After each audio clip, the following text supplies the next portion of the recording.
So today we're recording now, guys. So today we're going to go over the Courthouse Retrieval System and how to use it. I'm going to show you a couple different things. I'm going to show you how to do a handout, door hanger, whatever you want by tying it into KV Core after you've picked a neighborhood. So this is, of course, is your MLS when you log in. In the bottom right when you're here, you go to Tools, Resources, Links, and then you go right here to Courthouse Retrieval System. This is the easiest way to get here. I think, Tammy and stuff, that you may have it out there too, but you have to search for it. I know they do have it in Guadalupe County and out that area, so it may be hidden, it may not. I don't know. So we'll try that. So just a heads up for you there. I know around San Antonio, so here with these counties here, it covers all these counties that are here.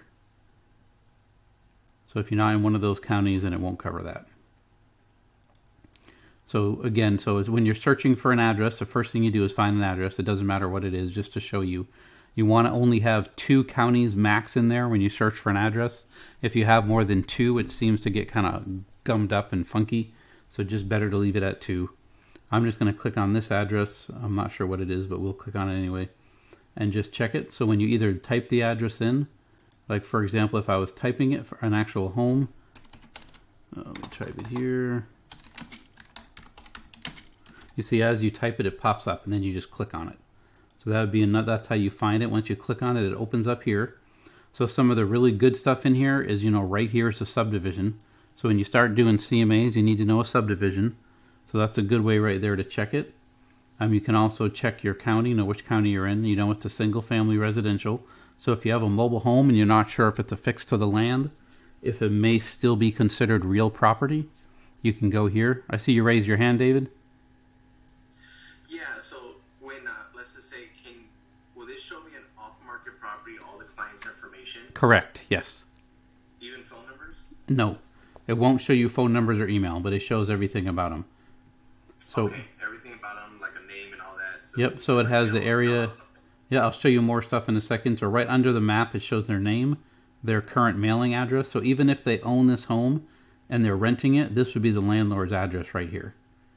So this way you could reach out to, or if you're doing a driving for dollars, they call it, where you're driving around and you're looking for trashy houses, you can go on CRS and find the actual owner's address and send them a letter offering to buy the house. So it's another way you can kind of do it. And then if you go down a little bit lower through the sales history part right here, it tells you when they bought it.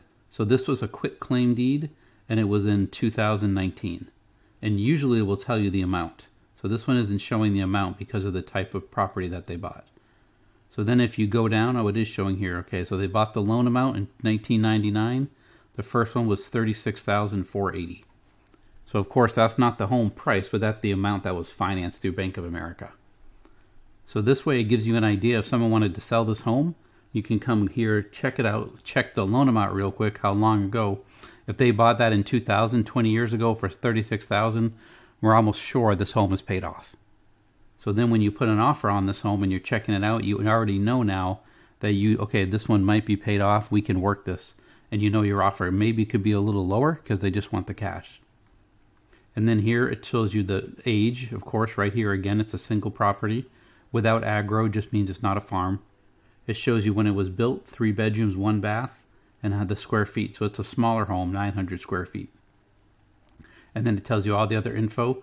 The other big thing, if you go to the very bottom of the page, so here's all the legal descriptions if you needed that. And right here, legal descriptions. So in the contract, if you weren't using RPR to start the contract, you could come here and grab this description. This would be the legal description you need. And under here, the very bottom where it talks about flood zones, that's how you make sure it's not in a flood zone. If it's anything other than minimal, then it's in a flood zone. So that's how you want to check. Because if it's in a flood zone, it needs flood insurance. And that can be expensive depending on the type of flood zone. Now the other thing you can do, the next tab over, you can go to comparables. And this does a real quick CMA of the property. So right when it pops up, they'll have a map here. You want to go down, you want less than 15 comparables.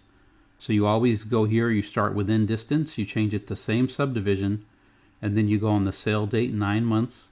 And then you can leave plus or minus if you want for beds, bath, and then hit submit. So I have 12 comparables as you see right here above. So if I go back above the map, you're going to be looking, there's average cost per square feet and then based on the sales value. You want to look, both give you a good idea of kind of a range. So you can see one's around 140, one's 145. Usually these are based on taxes and things like that. So usually you're about 10% less, 5 to 10% less than what you really are. So this home probably is worth right around 150 to 155. And that would be a good, I know red is coming too. That would be a good solid value for that home around 150 or 155. Okay, I'm going to keep, it's like I have a weird spot on my screen. I turned red, huh? So then we'll keep going down. So that's kind of how you can look at it. Now, if you were thinking, do I want to farm this neighborhood? If you make the map bigger, so this neighborhood's over by Wingcrest in the northeast, so it looks like a pretty decent neighborhood. This has a lot of activity in that part of town. If you wanted to see if you wanted to farm it, what you would do is you'd go here to Facts and Figures, and you'd go to Subdivision Info, and you click on it. And then once you open the Subdivision Info into Facts and Figures, you're going to scroll down and see the average price in the last 2 years is about 165, 170. And the average turnaround is 12 years. And there's 1,000 properties. So this to me would not be an ideal subdivision to farm. The reason is the turnaround is too long. I want a 3 to 6 year turnaround or less. I don't want it like a 1 year turnaround, because that means people are buying and they either are losing the home because they can't afford it, or it's a terrible neighborhood and they're selling it the moment they buy it. So I don't do that. But I usually do 3 to 6 years is what I like. So when you're farming a neighborhood, you would look at something from 3 to 6 years. And this has a lot of properties. So this might be fun to go play with and just, practice that way. But people here live in their home for 12 to 15 years, it looks like, an average of 12 years. So people are not going to be selling their homes a lot here. So it probably wouldn't be the best. So a better example, let me see if I can find Northeast Crossing. What is it? Redbird Ranch, okay? Yeah, that's usually an active one. Let's try. Both of those usually give me good ones. So, oh, no, Redbird is not doing it. Let me try. But if I spell it wrong too, it'll give me nothing. Let me get rid of this.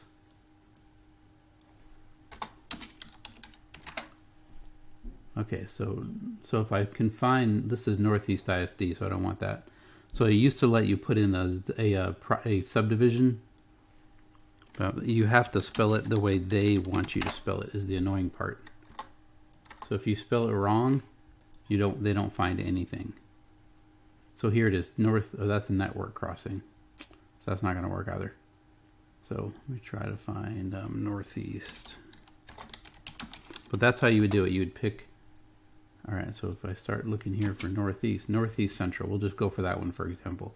And then you update it. And then you just pick on any of the properties. It doesn't matter, because you just want the facts and figures.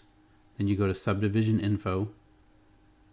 And then this average is 320. You want to look at the median. The black is the median, not the average. 320, and they change every 9 years. So it's a little bit less, and they have a lot of properties. So this would be on that, maybe a little bit higher than what I want, but is better than 12 years. And they still have a lot of properties, and their price per homes are a better price. So you make more money this way. So if I was going to market, this would be a better one to market than the other property would. So that's kind of how you do it. When you have an address, find an address in the property you want to market, put it in and check it. So if you guys have an address in one, we can check or we can look. So once you get a property, like this was an example we were looking at, and then you can, let me go back and grab the better one. So once we get the property like this other one, well, let me grab this. I don't even know where this one is, but let me look at Mountain Home. This is up towards Kerrville, so it's a different county, Kerr County. And then you do the same type of thing. I could check it. See, this one doesn't have any comparables because it's country. So instead of making it 12 months, I might have to go 18 months, and I might have to go 10 miles and try to find something comparable, and it still is not finding anything comparable. So this one wouldn't give me here because it's a country home. You see, it also doesn't have subdivision info. So of course I showed you one of the ones that's really funky. Let me show you this one on Sherwood Forest. This one should have good stuff. Yeah, there it is, subdivision. So I'm just letting it load. All right, so this is better. So 6 years. So this is a good turnaround. So the homes are 211, so 210, 220, whatever, right in there. It's a good subdivision. it's 6.7 years, so about 6-year turnaround. There's 113 properties. So that's not too bad. I usually like a little bit more properties, but that would be up to you. So if I was going to, look for a subdivision, this might be something that I would think about. But I'd probably try to find one that would have more properties in the subdivision, just so I have more options. But if you're just going to do a door hanging and you want to hang 100 doors, this would be a good day to do it. So once you pick your area, does anyone have any questions on picking an area? Okay, good. So once you pick an area and you're going to do that, then you need to get a door hanger to put on the area. So it depends what you're looking for. There's 2 things I try to put on my door hangers. So if I go to my KV Core here, I'm going to close out that, and I'm just going to click on my lead engine and build squeeze page. So let's say that these people are located, actually I wouldn't use a squeeze page. I'd probably use a market. I would do 2 things. I do a market report, and then I would pick a part of the city. Let's say 78109, like Converse. Let's say I'm picking Converse. I put a zip code or an area or a city. I could even type in Converse if I wanted to. And then that would pop up, whatever you want to put. And then of course I would just put Facebook for the source. That's not as important. And then the hashtag, I would do MR for market report and then underscore Converse. And then I would click it. And then I would generate the link. That's it. So what I'm going to do with this link, I'm going to open a new tab. I'm going to go to QR Monkey. Oh, if I spelled it right, it should pick it up still. And if you go to QR Monkey, this is a way to make a free QR code, okay? So then you take the link, this short link here, and you copy it. That's what these 2 squares are. You go back here and you paste it right here, and then you hit generate code. And then that's it. The code is generated. Then I just download it. It takes a second when it's downloading. It makes me look at this ad, which is fine. So it says give it a second, as you can see. Don't refresh the window or close it. All right, so there it is. It's downloaded. I'm just going to do QR code Converse market report. All right, and then, so this market report, what it does, I'll copy it and show you guys so you know what it looks like, so it'll make sense to you, so you know what we're talking about. So once this is part of your door hanger, when people scan that QR code, this is what pops up. It shows them that in market report for Converse in the last 30 days, the homes have not increased or decreased. They've been about the same homes new to market, but off to market home has gone up 450%. So that's the homes off to market. And the days on market has gone up 8%. So the average sold price has gone down 260, down almost, not a lot, but a little bit. And the average home price they put up, but the sold price has gone down. So that means even though people are putting homes on the market for higher, they're selling for a little bit less. And you can see sold to listed ratio. Right now, they're pretty much selling for what they're listing at if they list it right. So it's a really good idea. So if you're putting this as a QR report, when they scan it on their phone, it's going to open up and they have to sign in order to see it once they click it. So they can't just click it and read it. You have to sign into your KV Core once you click it. And then you'll be set that way. And then you're good that way. So that way you can tell them when they get it, they're going to call you and say, what does this mean? You can say right now is a good time. If you're a seller, the homes right now are flying off the market. To the average days on market are still 2 months. It's gone up 8%, so it's starting to turn into a buyer's market.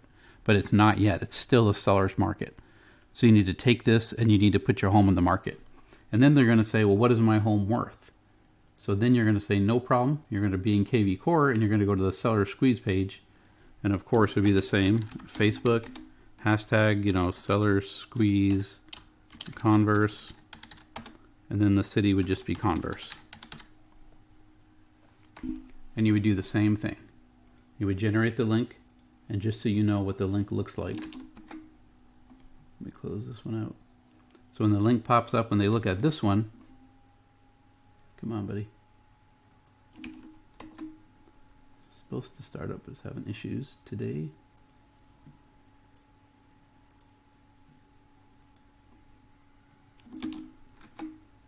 Let's see what's going on. Well, it's trying to load up. So I'm going to create this QR code. I don't know why my stellar squeeze is not coming, but I wonder if it's the Wi-Fi. Can you guys hear me fine with the internet? Yes. Okay, I don't know why it's giving me issues then. Weird.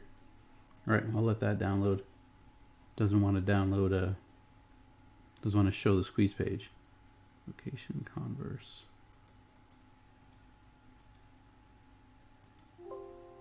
All right, so there's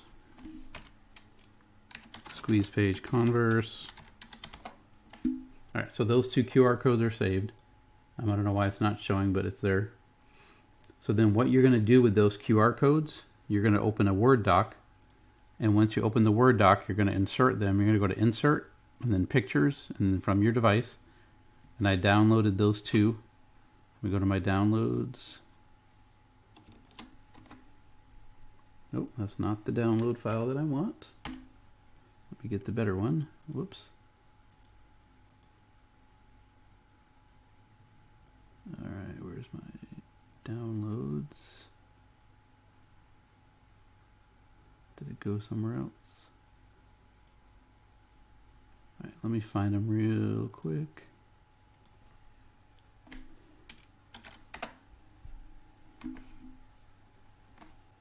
Alright, now it's not finding them anywhere. Interesting. I could have sworn I put them in the downloads. Alright, so you're going to take, when's the download like they're supposed to? They're right here, so I'll see if it lets me just throw them in there. I'm going to pull that off to the side and try it that way. Of course, you have technical difficulty. Yeah, it did. Okay. Let me grab the other one now, too. All right, I'll bring it back so you guys can see it. All right, I just threw them in there.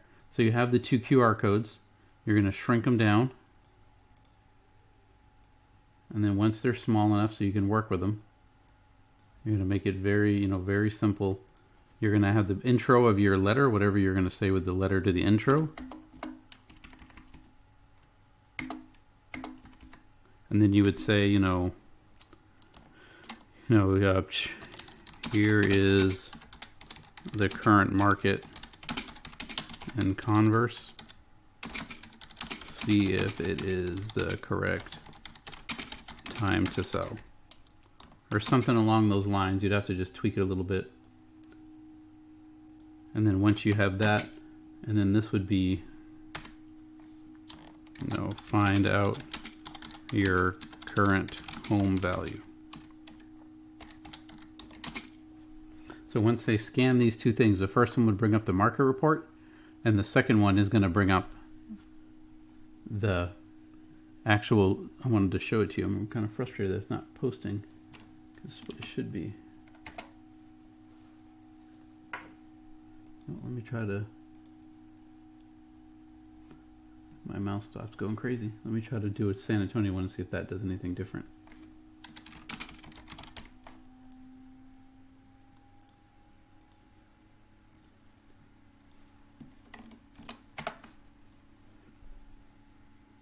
Alright, so this is kind of what it looks like. At least you see it. It'll say, instead of the average price in San Antonio, it'll say the average price in Converse is da-da-da.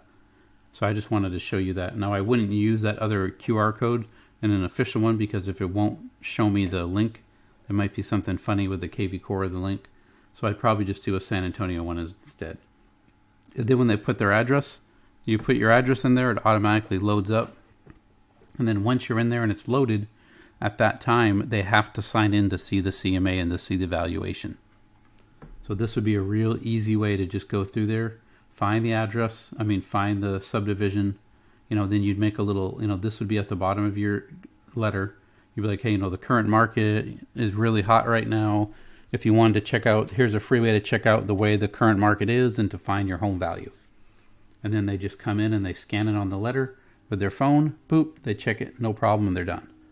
And it's an easy, quick way. A lot of people are comfortable scanning QR codes. And then you can also use the second one that checks the value. If you take that in there and use it and say bring it to an open house, because a lot of people when they come into an open house, they still want to be able to see what they're in there checking to see what the value of their home is. That's why they're going to the open house, because their home is similar to that. So a lot of times they're going to be checking that and kind of seeing, hey, this is my value. Let's see what this is worth. I'm opening my Converse one on my phone to make sure it works. Yep. So then that's the way you can use that at an open house. Sweet, it does. Okay, good. Okay, so it does work. And that's the way you could use it. So you could do another QR code, the same type of thing. If you're doing an open house flyer, you would just go right back to KV Core single property. You would put the address, the open house, Facebook, whatever hashtag, and then leave it on 2. And then you would hit generate. You take that link. You go to QR Monkey again, QR code Monkey, and then you'd put it in there, and that would be it. And then at that point, you'd be good to go. It'd be really easy for you to kind of do that. And then on your flyer, when people come in the home, you'd have some of the info of the home, but not all of it. And then they'd have to scan it in order to view it. And then that way, once they scan it on their phone and log in, you have them captured as a lead in your open house.